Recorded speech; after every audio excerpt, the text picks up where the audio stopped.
Okay, so good afternoon, grade 11. Today we're going to look at the Haitian Revolution. In particular, we're going to look at Hispaniola, or we know now to be Haiti and Dominican Republic. So let's begin. So we're going to look at this briefly at the Spanish conquest, and then we're going to look at the colonization of Hispaniola.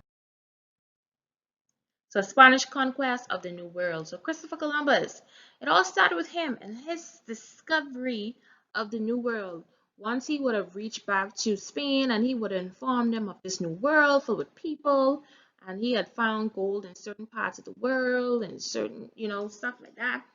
A lot of people began to hear about it, and then here we have different explorers now um, seeking to go in this part of the world, seeking where they could claim, how they could spread their religion, etc.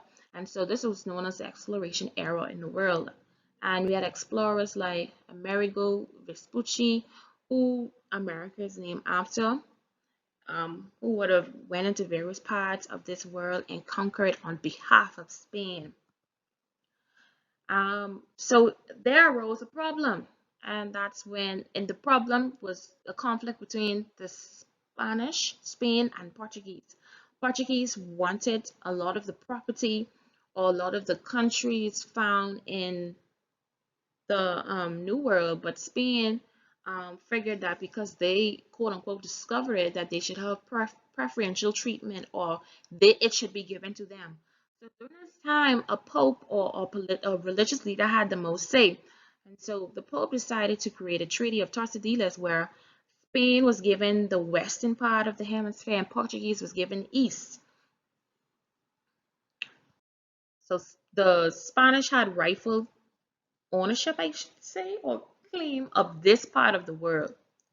But nonetheless, there became a period known as breaking the monopoly, where a lot of the European powers, namely France and Great Britain, were trying to dismantle their monopoly, their control over the New World. And so this is one of Hispaniola is one of the examples of it. So France figured, okay, we want a piece of the pie in simple terms. And so they fought with Spain, and Spain gave them 1/3 the western parts of the island of Hispaniola, which then became known as Saint Domingue. But before we get there, just know that Christopher Columbus landed on the island in 1492. The same day he was in the Bahamas, he discovered this place, and it was named La Isla Hispaniola. And these are some of the first towns that would ever be established right on this one island, this one landmass. Yes. And the Spanish portion was Santo Domingo.